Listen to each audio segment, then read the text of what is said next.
After a full round of European fixtures, the English top flight is back this weekend. Matchday 13 in the Premier League season. Who's going to be lucky and who's going to be unlucky this weekend? Let's dive in with the 5 highlight games this weekend, guys. And we're going to start up in the northeast. Sunderland facing off against Bournemouth. Sunderland, of course, have been one of the surprise packages of the season so far. But has a chink finally been discovered in their armour as they fell to defeat against Fulham last time out? Bournemouth, meanwhile, have been absolutely flying in the Premier League this season, although they come into this game absolutely level on points with Sunderland and without a win in 3 games as well. Bournemouth have not been in the best of form just of late, but like I said earlier in the season, they were excellent. So who was the most likely to win here? Well, to be honest, I'm going to go for Sunderland. I got a good feeling. I was thinking maybe Bournemouth would be able to get a draw in this one, but the more I think about this game, the more I think it's a long old way from the south coast up to the northeast. It's going to be a cold Saturday afternoon, most likely up there. Them Southerners, they ain't going to like it so much. So I'm going to go with Sunderland to get the victory here by 2-1. My favourite scoreline. Get Sunderland up there. Sunderland for Europe this season. Who wouldn't like to see that? Newcastle fans, probably. But aside from those guys, aside from the Geordie boys, I think most neutrals would love to see that. So we'll have to see what happens there. Next, let's move to one of the many games on Sunday. Like I say, a full complement of European fixtures. That means a lot of these games are being played on Sunday instead of Saturday. And the early kickoff is Crystal Palace against Manchester United at midday down at Selhurst Park. How is this one going to go? Well, the narrative has changed with Man United quite a bit since losing at home against Everton. They were 5 unbeaten going into that one, but now they're winless in 3. Crystal Palace fell to a disappointing defeat in the Conference League on Thursday night against Strasbourg. Of course, Man United have no European football, so they'll be a lot fresher for this game. And with that in mind, I do think, given how poor Man United are on their travels, I don't think they're going to win this one. I'm going to go with a draw in this game. I'm going to go with a 1-1 draw. Palace up in 5th place in the Premier League right now. They're doing really well, but I think travelling down to France, losing like they did, they're not going to be as fresh as Man United. Man United are going to be very keen to, of course, put that defeat last time out to bed and try and climb up the table, but I'm going to go with neither side to win this one. A draw of 1-1 is my prediction. Now let's go from South East London to East London, where West Ham United are taking on crisis club Liverpool. Liverpool are behind Man United and Everton after 12 games played in the Premier League. Who would have predicted that? Not me. No, not me. Not many people, for sure. West Ham, of course, they've got some decent form together recently. 3 games in a row, they've been unbeaten. 2 wins in that time. A credible draw against Bournemouth away from home. They could have won that game as well, of course, too.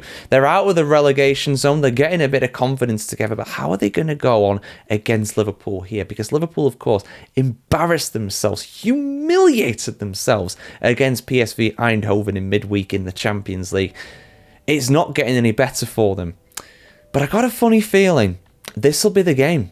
This will be the game. Maybe not to spur some sort of comeback in the league, but just to get a win again. Just to get a victory again, you know. West Ham seem to do better away from home than at home. Liverpool are desperate for a victory. You know, the fans don't like being at the Olympic Stadium. It ain't the bowling ground. It ain't Upton Park, is it now?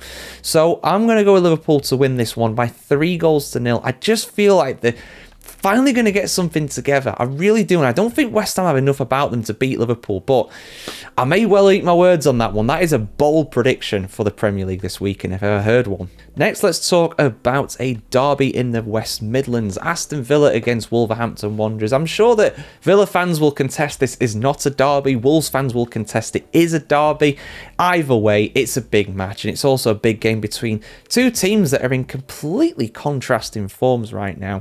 Aston Villa are up in 4th in the Premier League, which will be good enough for a Champions League spot. They are also joint top of the Europa League after overcoming a difficult young boys side. Not so much difficult on the pitch, but difficult off it. Really terrible scenes in that match, to be honest with you. Quite embarrassing from the young boys fans to be going and throwing cups of beer at Daniel Marlon, who scored the goals. Embarrassing stuff anyway. Villa are flying in the Premier League and they're flying in Europe. Wolves are looking like they are dead certs to go down to the Championship. I mean, new manager abounds, didn't happen. They lost 2-0 at home against Palace in the last game. And I think Villa are going to have too much for them here. I'm not going for a rout. I'm sure some people might go for like 5-0 or something like that. Wolves will be desperate to be avoiding, getting embarrassed here. It'll be an accomplished professional performance from Villa. So I'm going to go with 2-0 to the Villains on this one. But, if Wolves fall apart, this could be 6 or 7 quite comfortably. But I don't really see that happening. Like I said, there's a bit of needle in this game, of course. Also, a bit of needle in the game when it comes to Chelsea against Arsenal, a London derby, a top-of-the-table clash. It might not be first against second by the time these guys play, depending on how the likes of Manchester City and Villa do, of course. But first v second coming into this is Chelsea against Arsenal. Chelsea, of course, did really well in the Champions League in midweek. They beat Barcelona by 3-0. Fair play. Don't get much better than that now, does it? Although maybe Arsenal would say that 3-1 against Bayern Munich is even better, and I think I would probably agree with that, to be honest. But yeah, Arsenal, they are in incredible form. Defensively solid, effective in attack. The subs doing well. The set pieces doing well. Some of the open play goals as well have been excellent. They've absolutely been tearing opponents apart. And I think, to be honest, on the balance of things, they're probably going to get a win here. They will. Chelsea can beat anybody on their day, like they proved against Barcelona. Of course they can. I'm not saying they can't win this one, but on the balance of things right now, you can't really bet against Arsenal. And I just think the experience, and that's the thing, right? The experience. Barcelona are a very young side in general too, just like Chelsea. And I think that hurt them against the Blues at Stamford Bridge on Tuesday night.